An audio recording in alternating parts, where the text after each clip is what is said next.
各位网友，大家好，今天是2020年10月20号，星期二，欢迎大家参加王健每日观察直播1的节目。我们今天的题目是：北京搞地毯经济，五中全会有变还是政治事故啊？我们讲一个发生在北京的事情。这个事情是什么事情呢？就是地摊经济啊。今年夏天最火的事情是什么？就是地摊经济啊。地摊经济怎么来的？我们先讲一下，把这个事情简单的叙述一下。5月27号，中央文明办宣布，今年全国文明城市评测标准不包含占道经营、马路市场、流动商贩，目的是为了恢复经济，满足群众生活需要。然后是5月28号，李克强在记者会上说，回想这个改革开放之初。大批知青回城，然后一个大碗茶解决了很多人的就业问题。然后他就讲他看到的这个西部有个城市啊，搞这个流动商贩摊位，一夜之间有10万人就业啊。然后这一夜之间就是地摊经济开始刷屏。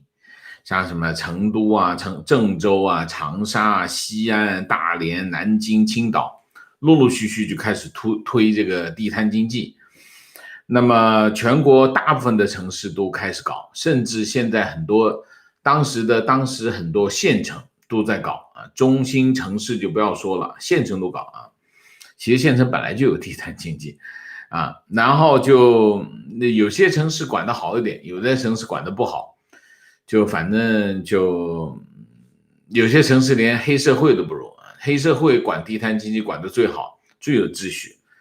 那么李克强在6月1号到6月2号去了山东烟台，然后他就这么说，他说地摊经济、小店经济就业岗位的重要来源，人间鲜活是中国的生机啊！这一出来，然后就是继续刷屏啊，大概是这样。这件事情到了6月6号出了一个变化，就是北京日报刊出一篇文章，题目是地摊经济不适合北京。然后中央电视台6月7号发表一篇热评，叫地摊经济不能一哄而起。6月8号中央电视台继续发一线城市不宜推行地摊经济。然后中宣部就开始控制地摊经济啊，地摊经济慢慢就淡出大家视野，地摊经济就慢慢的很多城市就慢慢的就不搞了啊，地摊经济就慢慢的退出去了，其实就慢慢就退出了一个政策，作为一个政策它就退出去了，但是没有正式宣布啊。地摊经济显然没有搞定现在的这个失业问题啊，但是肯定是把这个工厂多少年的这个积压的仓库里面的存货给它清空了。到现在为止呢，肯定地摊经济其实是一地鸡毛啊，一地鸡。那么很多的失业的这些职工拿最后的一些积蓄，以为地摊经济能怎么样，去进货就去摆档。结果把这些钱全赔在里头，很坑人啊，非血本无归，很坑人。这就是李克强，就是这一票这个团派干部啊，他们在制定政策的时候缺乏经验，缺乏实际的经验。李克强虽然是学经济的啊，他师从吴敬琏啊，但是他的确是对政策非常的不掌握。你看他之前推什么呢？之前推这个叫万众创业，就是大众创业，万众创新啊，其实是也是一个解决就业问题的政策，就是让大家去创业啊。创业其实不坏啊，不坏，但是政府不能推动。为什么？政府推动大家创业，实际上是有个道德成本在里头。因为创业这件事情是什么？创业九死一生。中小企业的创业的存活率，1年之内的存活率不超过5%。你想一下，95%创业的这中小企业都是要倒闭的，你政府怎么敢推动大家去创业？那他倒闭了人怎么办？你管不管他？你不管，你有道德责任；你管他，能管得过来吗？所以你看李克强推的这些地摊经济其实也是一样，地摊经济挣钱的有几个？没有几个，10个里面有1个就不错了，那其他都是赔跑的，10个里面有5个是赔钱的，其他就打平就好了，辛辛苦苦一晚上啥都没挣着，大把是这种人。地摊经济不能解决就业问题，就业问题要靠的是什么？就业问题其实地摊经济是个虚假的繁荣。什么叫虚假？你看得过去好像人挺多，但是狗咬鸟骚，狗咬尿泡子啊，一场空，都是没什么钱挣的。地摊经济只能够拉低什么呢？拉低消费层次，当然解决一些人的消费问题，但是其实解决不了根本问题啊。所以地摊经济不能解决问题，这个是没有错的啊。但是问题是什么？问题是你应该允许大家去经营一些地摊，就是如果有需要，不能以政府去搞的，就你政府设出一些位置，有需要的人去做这个生意，他慢慢自己能活下来，就让他去做，这是一个好政策。但是一哄而起，政府组织去搞这种事情，你想一下，一个城市一口气出现10万个地摊，大家互相争来争去，谁有饭吃？谁都没饭吃。所以这个是脑子进水的政策啊。那么你想一下，地摊经济，李克强搞地摊经济，最先跳出来反对的是谁？北京市。北京市谁是头？蔡奇。北京市委书记蔡奇出过很多很独特的政策啊。第一个独特的政策就是清除这个低端人口，就蔡奇干的啊。蔡奇上来就清除低端人口，然后第二件事情干什么？他在北京一上书记，先清除低端人口，然后就整招牌啊，整理北京的天际线啊，拆招牌，北京拆到海淀区就不能拆了啊，拆不下去了啊。蔡奇是习近平的爱将，那么其中有一件事情很著名的一件事情叫什么？叫铜锣湾书店。大家知道香港铜锣湾书店，香港铜锣湾书店，大家去这个维基百科搜一下铜锣湾书店事件，它已经变成事件了啊。就是铜锣湾书店的要出一本书，跟习近平有关，然后大陆公安就不说哪个部门啊，大陆公安绑架了铜锣湾书店的老板和他的员工啊，然后就这件事情扰攘了大概2年时间前后啊，就是铜锣湾书店其实是一个非常重要的标志。什么标志？就是大陆的手，公安的手正式伸到香港去了，全世界都是这么看，正式把手伸到香港去了，就是他跑到香港去执法。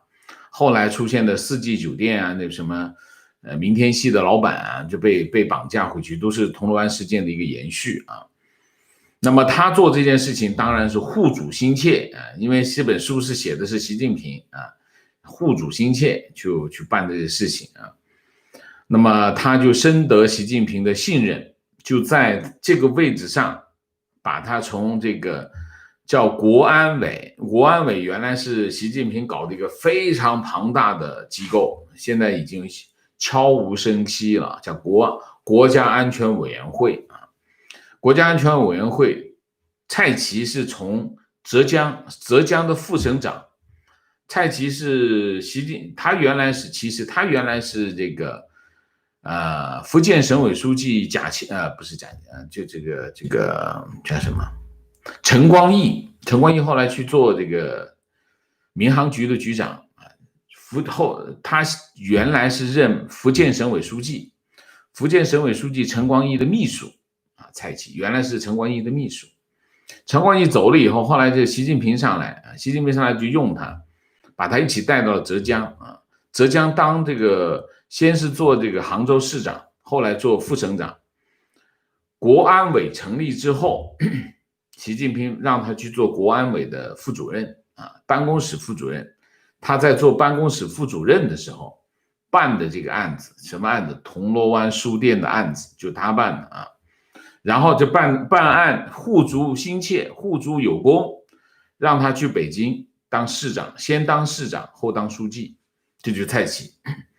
蔡奇是习近平安排在北京守北京的一员大将。我为什么要讲这个背景的原因，就是这到底是政治事故还是五中全会有变，跟蔡奇有关系啊。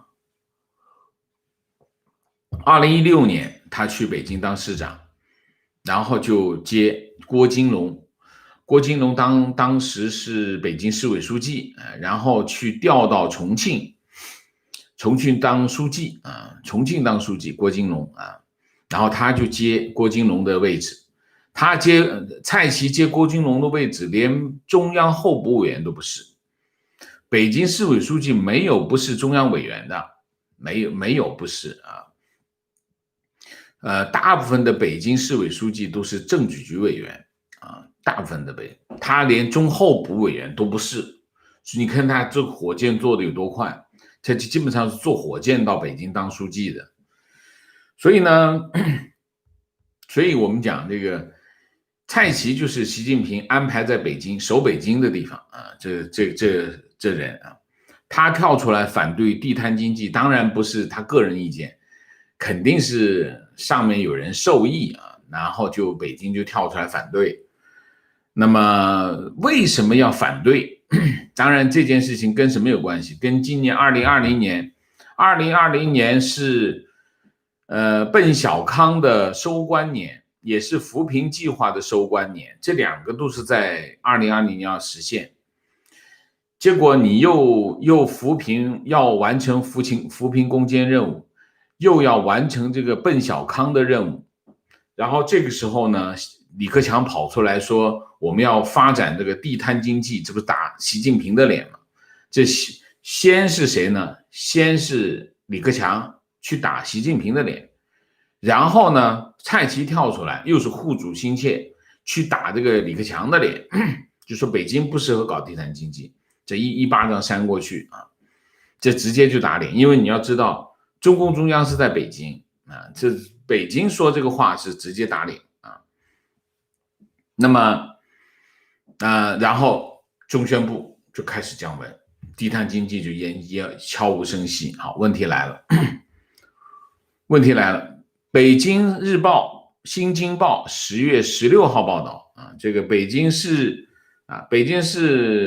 城市管理委、北京市商务局、北京市市场监督局、北京市城管执法局、北京市消防救援总队、北京市交通委6个部门，这6个部门联合发一个文件，叫关于疫情常态化防控期间临时占用公共空间开展特色经营的意见啊，听见没有？这个中共的这个话术啊，中共的话术就是把一件很容易明白的事情，它包装成为就是他想要的样子啊。其实简单的说，就是北京市可以摆摊设点，搞地摊经济了啊。所谓占用公共空间就是摆地摊啊，公共空间嘛，你一定是地摊嘛啊。特色经营就是地摊啊。那么把新闻讲完，目前这个项目已经在望京小区、前门大街、百荣世贸啊，将近60个点位组织商户特色经营工作啊，然后计划2021年计划在16个区，北京16个区，分别每个区选2到3条大街作为试点。现在已经有60个这个点位了啊，搞地摊，全北京市。那么意思就是，那么它的这个60个点位呢，设置摊位，让商家来摆摊啊。那么这个项目规定怎么规定呢？已经入驻商圈、特色消费街区、步行街区、商业综合体等区域的企业，按照政府规定划定的区域，在本商圈特色经营消费区、商业步行区，还有这个商业综合体自用地红线范围内，合理规划经营区域内可以开展餐饮等消费服务。讲人话就是你可以在你自己的这个经营的范围之内，在红线范围之内，你可以去摆摊去，就这个意思啊。然后他就是这个项目还说，临时占用公共空间开展特色经营活动是疫情常态化防控期间的阶段性措施，并且由区人民政府综合考虑市民需要和商业街经营需要，统筹划定经营区域，限定经营时间、经营品类，严禁占用城市道路开展经营。大家记住，他所谓的划定这个区域，不是在道路上，是在它的红线范围之内。就是你一个商业楼宇啊，就是说你商场，比如说你一个商场外面你红线范围之内，你搞个地方来摆摊儿，就这个意思啊。临时占用公共空间的企业应持有效证件，落实企业经营责任，禁止转包转租，保障安全合规经营。餐饮企业不得在露天食品加工制作、烧烤、食品、制作饮料等行为不得影响周边居民的噪音、异味、光污染，总之就不能够影响周围居民啊。然后就是还有一些除了要符合首都功能定位、地方经济，就是这些所有的不得呢，就是这些政府部门得把自己的责任摘开。我已经讲过了啊，你不得一、不得二、不得三、不得四，但是你可以在这个摆摊儿，就是我是没责任的，我已经告诉你，这个都不允许，不可以发生任何的问题，只要发生问题，全是你的主体责任。现在就这个情况啊。然后他这么讲啊，他说这个明确牵头单位，多部门共同参与，各司其职。比如城市管理委负责临时占用空间开展特色经营活动的市容环境、秩序环境纳入首都环境建设院的检查然后各个部门的责任我就不一一念了然后北京市商务局等6部门推出的这个规定就是要在尽快实施，然后就一步步推广大概是这样。好，我们来解读一下这个事情我们先讲一下北京市作为一个首都，它适不适合搞地摊经济北京呢有2154万人这是中国最大的城市之一还有上海那么这种人口规模，如果经济要是不好，那政府是养不起来的那只能自谋出路这是第一个大背景，就是北京是一个超大特大的城市，这是第一个大环境就是说北京这么大的人口基数当它出现经济状况的时候，它出现的失业这些问题的时候，其实是会产生非常大的压力，这是第一条。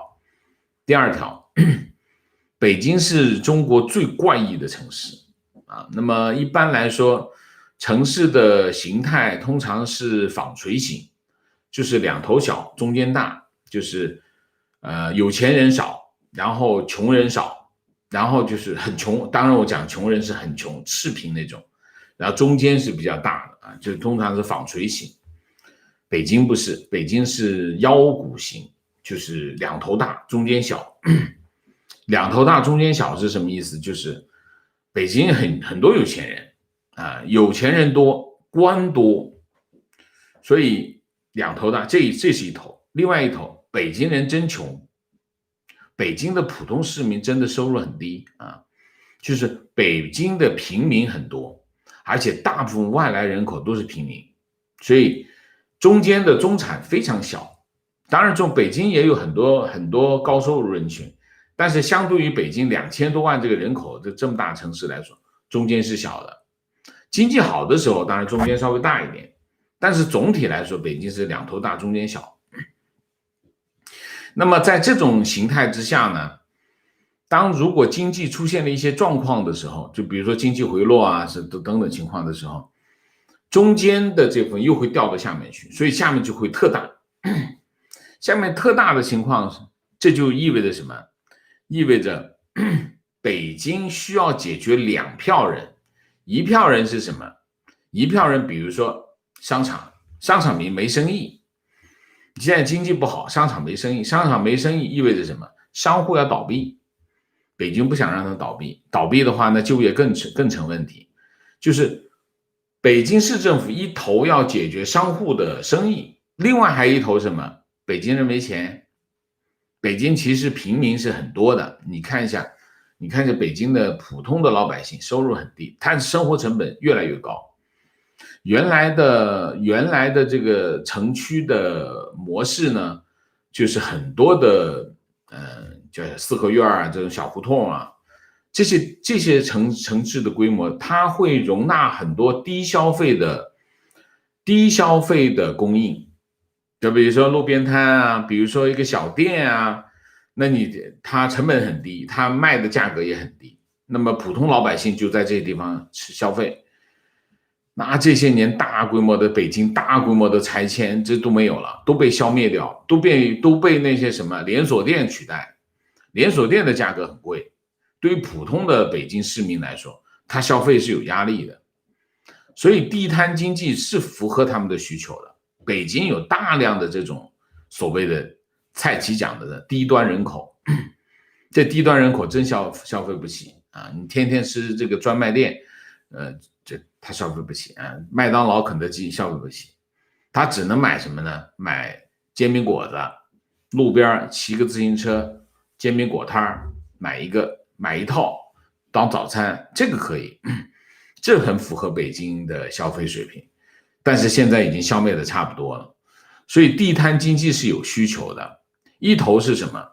一头是商场上没生意，另外一头是这个老百姓的收入下降，他真的消费不起啊，所以地摊经济真有需求啊，这是第一头。第二头，那北京为什么要推出地摊经济呢？你想一下，北京是政治中心，什么叫政治中心？就一切讲政治，政治挂帅。饿死了也得讲政治，北京是一个这样的城市，北京的任何的动作都会有政治含义，就是不管你有没有政治意味，别人都会给你加上政治含义。所以你在北京当领导，你脑子里必须想，我这个动作会不会被政治解读？所以北京市的官员都得讲政治，不讲政治你就死得快。这是第一个。那你想一下，当初李克强说这个推动这个地摊经济，北京先跳出来说北京不适合搞地摊经济。现在你虽然讲我们搞的是特色经营，鬼都知道的是地摊经济啊！你只有2个条件，第一个条件占用公共空间，只要你一说占用公共空间，那就是地摊，不是什么。只不过呢，他现在讲的是我不是随便老百姓都可以摆的，我是商场里面的商户才能出去摆，你还不是地摊，你不是在商场里头就是地摊，所以你自己当初跳出来反对地摊经济，现在你自己又搞地摊经济，啊，这什么意思啊？这是讲政治吗？啊，那么这要么呢就是打蔡奇的脸，对吗？你自己出来讲，这是第一条。第二条，我刚才辛辛苦苦的读了一下这6个部门一起发出来的这个文，大家想一下，这个文肯定是北京市政府发的文啊，6部门啊，就是北京市政府发出来的文，相当于北京市政府发出来的文，北京市政府发出来的文肯定要给蔡奇批啊。那么也就是说，蔡奇如果批了这个字，那意味着蔡奇自己打自己的脸。那你想，五中全会现在马上就要开了啊，据说五中全会上面还有人事的议程，那这么敏感，那么这个时候蔡奇自己来打自己的脸，就你看你想啊，这个文肯定要蔡奇要批，蔡奇批了这个字什么意思？那就自己打自己脸。他为什么要在这个时候打自己的脸呢？那这里面有2种可能性。第一种可能性，政治解读，我们拿来当政治解读。蔡奇发现政治风向变了啊，他跳船换跑道，用推地摊的方式啊，向李克强示好。你看，当初我反对你，不好意思，我现在我自己也搞一下，我自己打自己脸，自打脸3巴，给你道个歉，交个这个投名状，这是一个政治解读啊，这可以当做一个政治解读。这是第一个可能性。第二个可能性，北京是真困难啊。那北京原来当然是中央首先要考虑的地方，帮北京解决所有的问题啊。北京自己要解决自己的问题，但是北京自己解决不了的问题的时候，中央肯定要帮忙的啊。北京是亲儿子啊。那么可是现在呢，中央到处都在花钱啊，那么没有太多的资源给北京，那么北京怎么办呢？北京要自己解决。那么蔡奇也是护主心切啊，那么积极生产自救，那没办法，也想不出办法来。你像蔡奇这些习近平下面的这些官员都不行，就是其实能力都不行，那怎么办啊？那就拿别人的方案来办呗，就拿什么？拿李克强的地摊经济来办吗？也没别的招啊，现在也没别的招啊，怎么办？北京其实就是两大产业，第一个是高科技，互联网。其实高科技跟北京的关系不大，主要是互联网产业。另外一头是什么？另外一头就是服务业。服务业这些年打这个贪官打的也差不多了啊，所以北京经济不是很好。那加上整体经济在下降，那这北京真的是很困难。那生产自救没办法，拿地摊经济来试一下。那么蔡奇也仗着自己跟习近平关系就硬上，就没事我扛啊，就硬上。结果这个方案一出来，各方一解读懵了，通常一解读都是往政治解读啊，就懵了怎么办？赶紧删稿子。所以你现在呢，就是关于这个我刚才讲的这个原文，我刚才读的这个原文叫什么？叫关于疫情常态化防控期间临时占用公共空间开展特色经营活动的意见，就是6个部委的意见的原文的新闻全部被删掉了。从北京日报到这个新京报这几个报纸全部找不着了，你这个新闻原文已经找不到，全部删光了，这就是有问题啊，有问题。然后呢，留下什么呢？留下解释什么呢？解释我们这个特色经营呢，不是地摊经济的解读啊，这个解读还留着，但是原文就没了，那就有点懵，就是赶紧删完之后就只保留那个解释，我们这个特色经营不是地摊经济啊。他要全删掉也就算了，他留下这个解释呢，露了马脚。说明什么？说明他真有问题，就是他真的发现这个是有问题。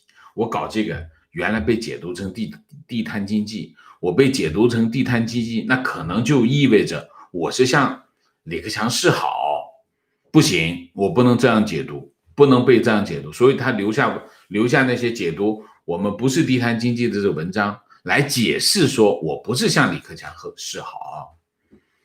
那么这件事情就可以说是什么呢？这是一场政治事故啊，就是北京推地摊经济，归根结底是一场政治事故，这是第二个解读。那么综合的来看，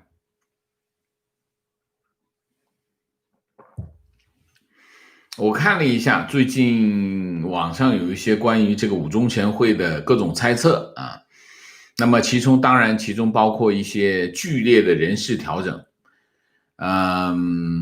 五中全会一般不会有太重大的人事调整，除非是跟什么有关系呢？跟一些大的政治变化有关系。最近我看不到最近中共有大的政治变化所以我觉得第一种解读的可能性没第二种解读性的可能性大就我觉得还是北京搞地摊经济，就是蔡奇自己没把握好，就是被大家这么解读了他就是仗着跟习近平关系好，所以呢硬上，结果被打脸，打完脸之后呢，他觉得不靠谱，不行，赶紧往回缩，赶紧把稿子删了。这事会不会停不好说不知道有没有停，现在不知道这个事是不是继续往下搞，还是不搞了有可能会不搞了，就是有可能在大家不留意的时候就不搞了这种可能性是比较大的。那么其他的跟人事调整有关，我觉得关系不大，好吧？大概今天这个主题我们就讲到这里我们下面就总结一下，北京市开始推地摊经济，第一，这是一场政治事故，也就是蔡奇没把这事情办好，自己搞出一个广东话叫大一讨饭这是第一个。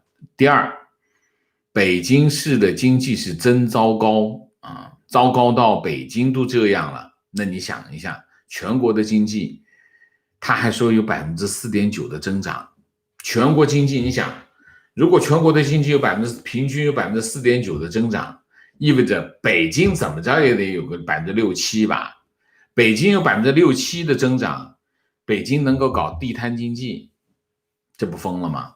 所以这个问题这个又顺便把这个统计局给打脸这就有两件事好吧，今天主题就讲到这里，我们下面进入互动。进入互动之前，例行公事，请大家点赞，请新来的网友订阅，请大家加入我们的会员，支持我们做更好的节目那么进入互动之后，请大家不要聊天，我们尽量的讨论的简洁一点，4个情况、问题、观点、情绪，好吗？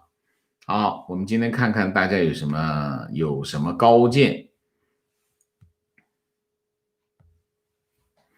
明谢 Jesse 蔡，谢谢果喷色，谢谢邓丹，谢谢 John Snow， 谢谢提问。地摊经济这个政策朝三暮四，韭菜们会不会自己觉醒，开始质疑政府，开始担心经济真相？你觉得有人会自觉自己觉醒吗？我觉得不会吧韭菜们就是快乐的当着他们的韭菜嘛。韭菜必须是什么情况他会觉醒就是被剪了一刀他就觉醒了。韭菜大部分的觉醒的契机就是被剪了一刀他就自己觉醒了经济的真相岂止是经济的真相我今天其实还有一条新闻我本来想说的，已经没有时间了就是关于疫苗关于疫苗这个我还是说一嘴吧，既然说到这儿了，我们就再说一嘴国务院联防机制10月20号举行记者会介绍这个新冠疫苗的进展。这个进展呢，我就不想说，它大概是什么呢？大概是有6万人在接受这个疫苗的接种有6万人。那么然后有5条线路，一个是灭活疫苗，第二个是重组蛋白疫苗，第三个是腺病毒载体疫苗，第4个是减毒流感病毒载体疫苗，就是把流感的病毒拿来减毒，然后再装进去然后是核酸疫苗，5个线路同时在进行，有6万人在接种然后有4个正进入了3期临床那么有情况大概就是这样那么他就讲了各种各样的政策我在这里就讲几点。第一，中国公开讲的话有2个问题第一个问题，不说实话，或者不全说实话，或者说的全不是实话这是第一个问题。第二个问题，说的好听，其实不这么干，就是我说一套做一套。中共基本上就是2个问题，第一个问题是不说实话，有可能是全部都不是实话，有可能是有一部分不是实话啊。第二个问题就是说的好听，讲的眉飞色舞，唾沫星子乱飞，但是不按着说的干，这就是两个问题啊。这第一个。第二个，中国要先出疫苗啊，中国要先出疫苗，中国是现在卯足了劲要先出疫苗，这是政治任务。这个政治任务目的是什么？目的还是那句话，我们是好的，你们不行，我们是社会主义优越性。他这件事情就是所有的一切都要围绕着这个展开啊，这是第二个。第三个，人命在中国的政策当中是排在政治后面的。他这样如果需要的话，还有东西可以往前打尖啊，所以人命不是最重要的因素。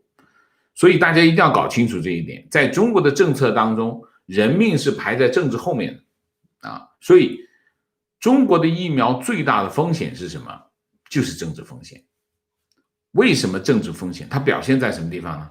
表现在第一个，它的原则、它的标准、它的规则都是可以改变的，只要碰见政治，这些标准规则全部都可以改变，这是第一条。第二条，它的在执行过程当中，它也不会严格按照这个规则原则来执行，它也是会调整，根据政治需要进行调整。执行的过程当中，最后判断这个疫苗行不行的判断也是根据政治需要来判断。那你想一下，在标准、在规则方面，它变来变去，根据需要、政治需要变来变去。在执行的过程当中，根据需要政策变来变去，最后那个判断也是根据政治需要变来变去。你想一下，这不是巨大的风险吗？所以在这个问题上，在这个疫苗的这个问题上，中国发生疫苗的事故不是一起两起啊，不是一起两起的问题啊，它的本来的信用记录就非常的差。那么我在这里还是要呼吁一下，尽管我知道人微言轻，但是我还是呼吁一下，疫苗此事兹事体大，不得造次，要说到做到，不可欺骗。我讲给中共听的，这是啊。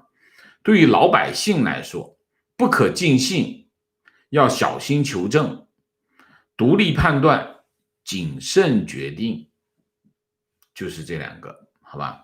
我今天就说是这个啊，关于疫苗，我具体情况我就不再具体介绍了啊。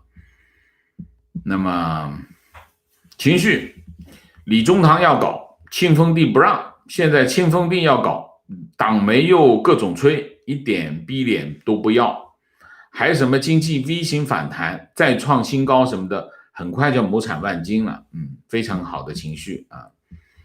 提问：地摊经济并不能解决就业问题，并且把老百姓最后的钱赔光，老百姓没钱了，一定会影响一部分人的房贷按揭的违约，这样是否会影响到银行的安全？大部分人的房贷按揭违约之后，中国经济会出现什么样的情况？老百姓何去何从？何去何从？这么大的问题在问我，我怎么答？房贷按揭这件事情跟地摊经济呢，真没太大的联系啊。为什么？如果你都要跑得去摆地摊的话呢，那你房贷按揭早就已经还不上很久了。所以房贷或者按揭跟你这个摆地摊没有关系。摆地摊的人是没有条件去做按揭的。如果你都要去做按揭了，你房子赶紧卖吧，先把房子卖了再说啊，这是第一条。第二条，经济下行一定会造成一个风险，什么风险？就银行的风险。经济下行核心通常会出现一个连带的后果，就是房价下跌。当房价下跌到某个程度的时候，那就会出现什么？就出现这个大量的按揭贷款被放弃它的抵押品，那银行就会出现风险。现在的情况是什么？政府就把这个房地产市场冻结，不让它涨也不让它跌啊，大概是这样。所以目前我还没有看到地摊经济对房地产市场、对按揭的影响还是看不到啊。他们之间的联系不是强联系，非常弱的联系啊。观点：假设一个超市有1000个货品，只需要10个员工运作，那么改成地摊售卖这1000种商品，也许就要100个地摊。这就是从集约化高效经营退化成小农经济，非常精确啊，非常准确的一个判断。情况，北京确实有商场让商户在商场前广场做促销那种推车，但生意不怎么好。现在北京天气冷，风又大，晚上黑得早，能摆的时间不多，天冷也没多少人光顾，感觉拉不动消费，这明显是不靠谱嘛。你想一下北京那个场景，你就知道北京的那个路很宽啊，路非常的宽啊，那然后这个商场和这个马路之间的距离也很长，所以实际上你要是在红线以内摆地摊，而且北京天黑的早，真就像这网友说的，天气又冷，风又大，你这风惯的，你怎么在那摆？你说这跟深圳不一样，深圳冬天也有20多度，冬天有的时候穿 T 恤，但跟夏天一样，然后你在外面摆地摊，而且深圳的夏天，大半夜都有人在外面逛街，这跟北京不一样。北京冬天过了8点钟马路上都没有人了，你怎么摆地摊？摆地摊有什么用？所以实在你看他出这个政策已经到了，我不想讲那个字啊，那个字讲出来就有点狠了啊。到了穷途末路的想法，你北京要推地摊经济已经是穷途末路，没什么招了啊。观点：中国虽然一直没有贫民窟的说法，但外来打工者，特别是农民工，也就是蔡奇说的低端人口，挤在脏乱差的区域里就是贫民窟。CCP 经常批评资本主义国家的贫民窟问题，而自己呢，底层这些农民工连贫民窟都被强拆。在深圳特别明显，所谓的城乡结合部就是由中心城区租金贵，大批农民工前往城市周边的农村租房住，久而久之形成的贫民窟。贫民窟是什么呢？贫民窟当然就是一个空间，这个空间是低端人口生活的一个空间，这个空间可以是贫民窟，也可以是城中村，深圳就叫城中村，然后北京其实也是城中村啊，北京城以前亦庄啊那些地方，宋村啊这些地方都是城中村，城市里面有农民的自己的私宅，要用这种私宅来解决一些低收入人群的居住问题，但是共产党连这个都不允许，都在拆，要拆光。为什么？不好看就要给它拆光，低端人口不好看赶走，这基本上就是蔡奇干的事情。就是说中共讲他代表人民啊，人民为中心，习近平天天讲我们以人民为中心，人民就是他定义的人民，就不包括我们讲的这些人，这些人不算人民，不算他定义中的人民啊，他定义中的人民就是他们中共他们自己啊。提问：北京还没有看到遍地倒闭的市容前，政府就能采取行动搞点帮忙政策，是不是证明政府还没有僵化，还能看到这件事情，看到点事做点事呢？不像亩产万斤的年代，毛泽东是真害怕没有地方放这么多粮。毛泽东真害怕吗？毛泽东说说而已，你还真信？你对北京市政府的要求还真低哈啊！看到点事儿你都要表扬一下。我没有评价，我就觉得第一个，毛泽东真害怕吗？我觉得他就一说，你还真信啊？观点：从宏观经济而言，一个社会要保持基本的经济活力，需要上层财富能够流到中层，中层财富要流到下层。强国现在流通渠道全部枯竭了，原因是体制问题。OK， 情况：外地车在北京境内行驶要提前1天申请进京证，当天申请当天上路无效，而且工作日期间尾号限行日不得上路，其余四个工作日早晚高峰共计5个小时不许上路，违章者记3分100块。一辆外地牌照1年的合法上路时间只有1620个小时，折合天数共计67.5天。独裁政权面对道路拥挤的解决办法不是修路，而是靠不让车上路，营造一种交通堵的全面治理的假象。为什么呢？因为他可以这么干，他就这么干，他觉得没关系啊。情况坐标上海，因为一直在买入美元。说一下目前上海购户规定，每人1年限购5万美金，每月限购4次，每月最多可以拿2万美元。分行拿美元现在会被上面核查，拿2000美元以上需要签一份告知书，大概内容是只能用于消费，不能用于资本投资，比如购房等。虽然看似管控还不太严格，但确实感觉比以往收紧了。银行是工行。提问：王先生能否讲一下中国及发达国家的福利制度的优劣，还有中国跟发达国家利率对比是否偏高？先说后面，中国的利率怎么比呢？中国的利率当然偏高。中国跟我们只跟美元比吧，中国跟美元，人民币跟美元比，大概中间差2厘多吧，2厘6，我印象260个点，260个点，这个息差是很大的啊。你拿对于那些基金来说，这个利差足够它去做一个风险对冲，就是买一张什么呢？买一张那个契约，就是抛空人民币的契约。假如人民币跌了，我这个账面上的损失可以从这个合同会赚回来啊。所以中国的利率比发达国家的利率是高很多的，这也是最近人民币涨的原因啊。那么福利制度能否讲一下中国跟发达国家福利制度的优劣？中国有福利制度吗？